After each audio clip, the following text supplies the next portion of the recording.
The Book of Ruth. Ruth, chapter 1. In the days when the judges ruled, there was a famine in the land. So a man from Bethlehem in Judah, together with his wife and 2 sons, went to live for a while in the country of Moab. The man's name was Elimelech.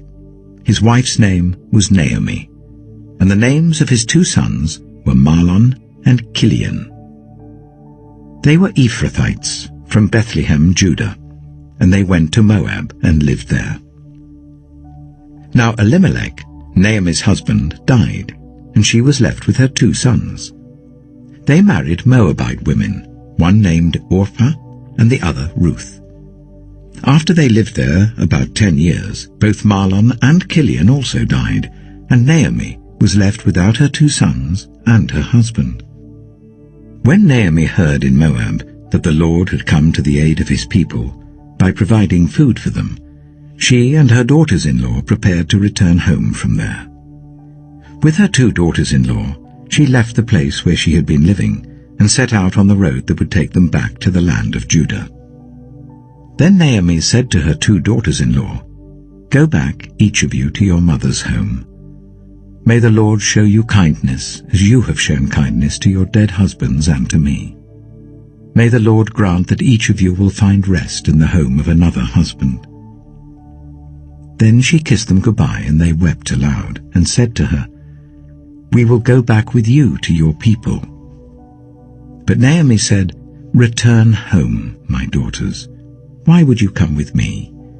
Am I going to have any more sons who could become your husbands?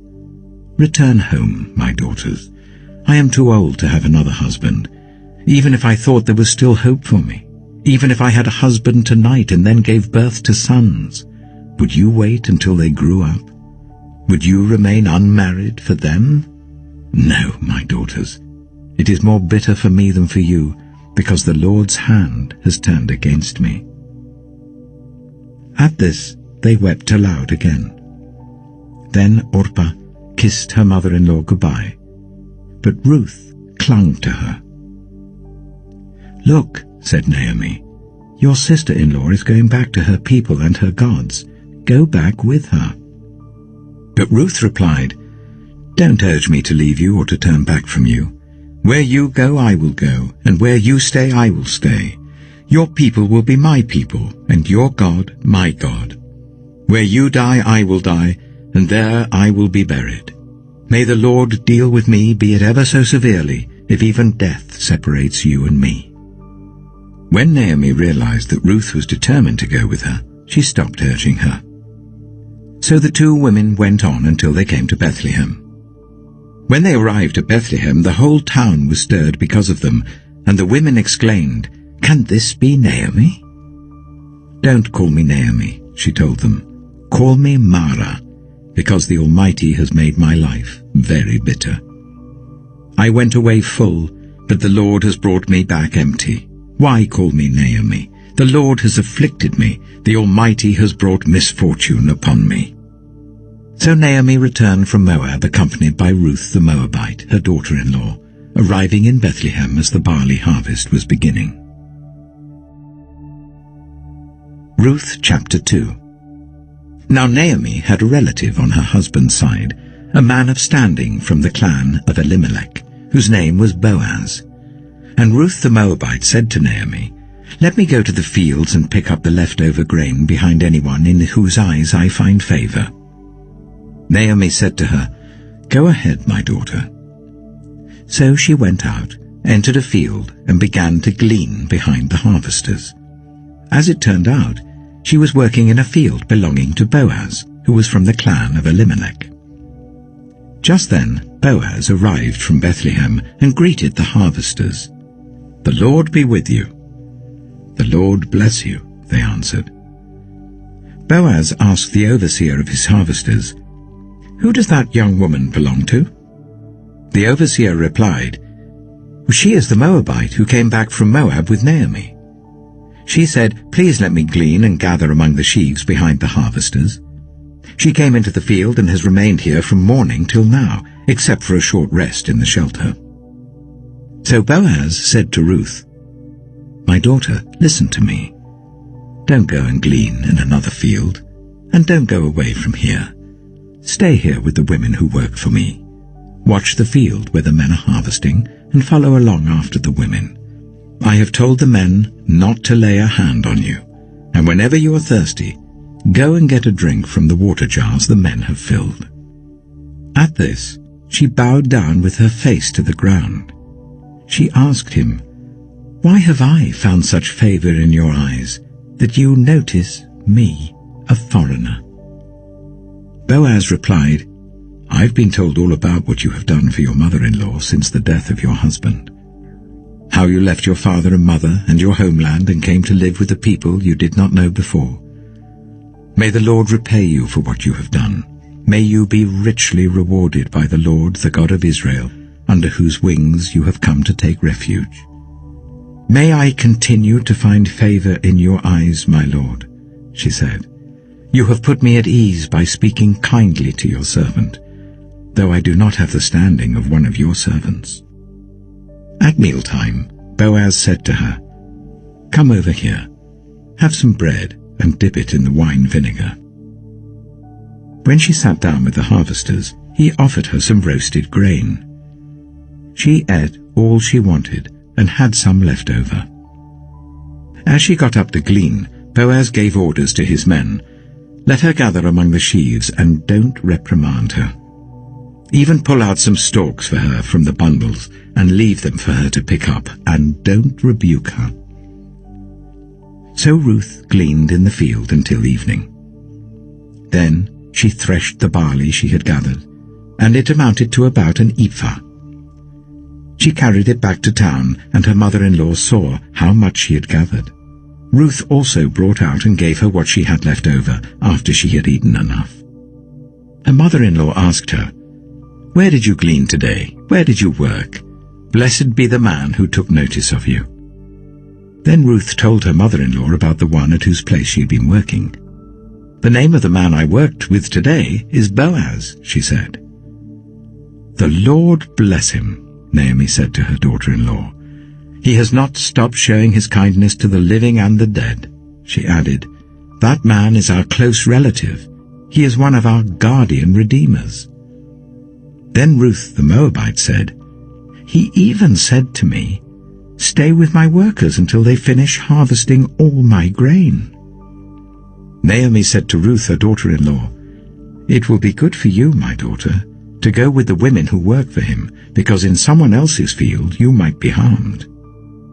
So Ruth stayed close to the women of Boaz to glean until the barley and wheat harvests were finished, and she lived with her mother-in-law. Ruth chapter 3.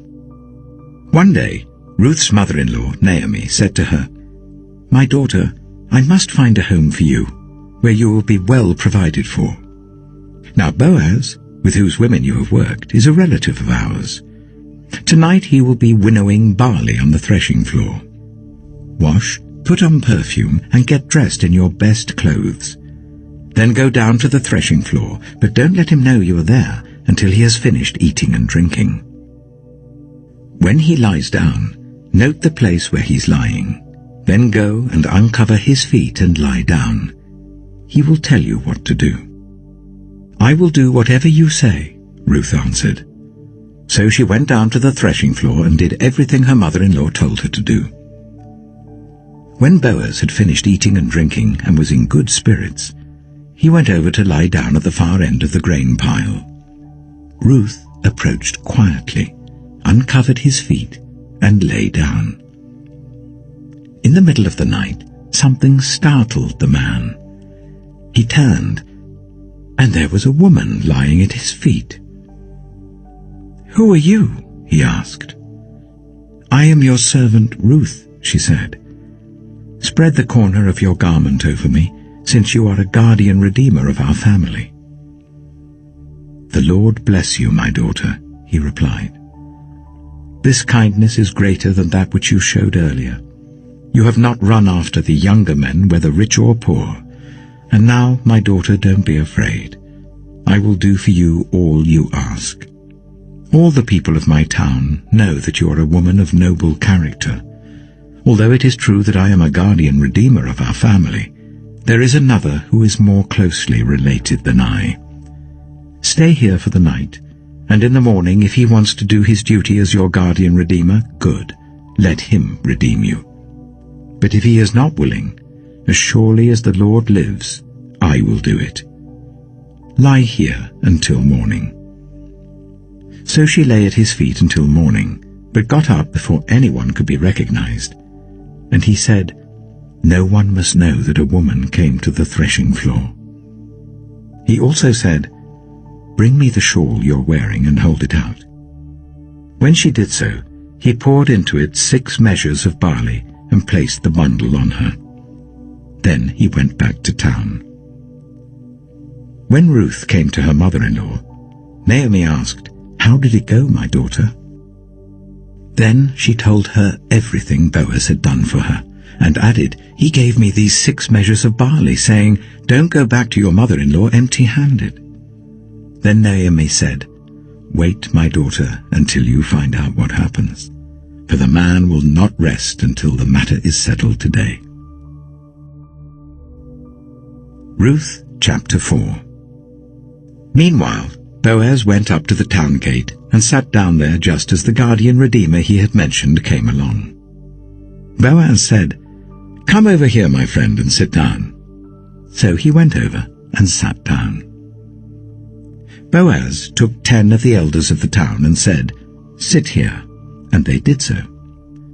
Then he said to the guardian redeemer, "Naomi, who has come back from Moab, is selling the piece of land that belonged to our relative Elimelech. I thought I should bring the matter to your attention and suggest that you buy it in the presence of these seated here and in the presence of the elders of my people. If you will redeem it, do so. But if you will not, tell me, so I will know. For no one has the right to do it except you, and I am next in line." "I will redeem it," he said. Then Boaz said, "On the day you buy the land from Naomi, you also acquire Ruth the Moabite, the dead man's widow, in order to maintain the name of the dead with his property."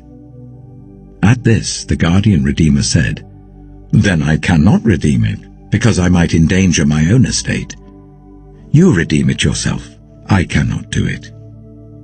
Now in earlier times in Israel, for the redemption and transfer of property to become final, one party took off his sandal and gave it to the other. This was the method of legalizing transactions in Israel. So the guardian redeemer said to Boaz, "Buy it yourself." And he removed his sandal. Then Boaz announced to the elders and all the people, "Today you are witnesses that I have bought from Naomi all the property of Elimelech, Kilion, and Mahlon. I have also acquired Ruth the Moabite, Mahlon's widow, as my wife, in order to maintain the name of the dead with his property, so that his name will not disappear from among his family or from his hometown. Today you are witnesses." Then the elders and all the people at the gate said, "We are witnesses. May the Lord make the woman who is coming into your home like Rachel and Leah, who together built up the family of Israel. May you have standing in Ephrathah and be famous in Bethlehem. Through the offspring the Lord gives you by this woman, may your family be like that of Perez, whom Tamar bore to Judah." So Boaz took Ruth, and she became his wife. When he made love to her, the Lord enabled her to conceive, and she gave birth to a son. The women said to Naomi, "Praise be to the Lord, who this day has not left you without a guardian redeemer. May he become famous throughout Israel. He will renew your life and sustain you in your old age. For your daughter-in-law, who loves you and who is better to you than 7 sons, has given him birth." Then Naomi took the child in her arms and cared for him. The women living there said, "Naomi has a son." And they named him Obed. He was the father of Jesse, the father of David. This then is the family line of Perez. Perez was the father of Hezron, Hezron the father of Ram, Ram the father of Amminadab, Amminadab the father of Nahshon, Nahshon the father of Salmon, Salmon the father of Boaz, Boaz the father of Obed, Obed the father of Jesse, and Jesse the father of David.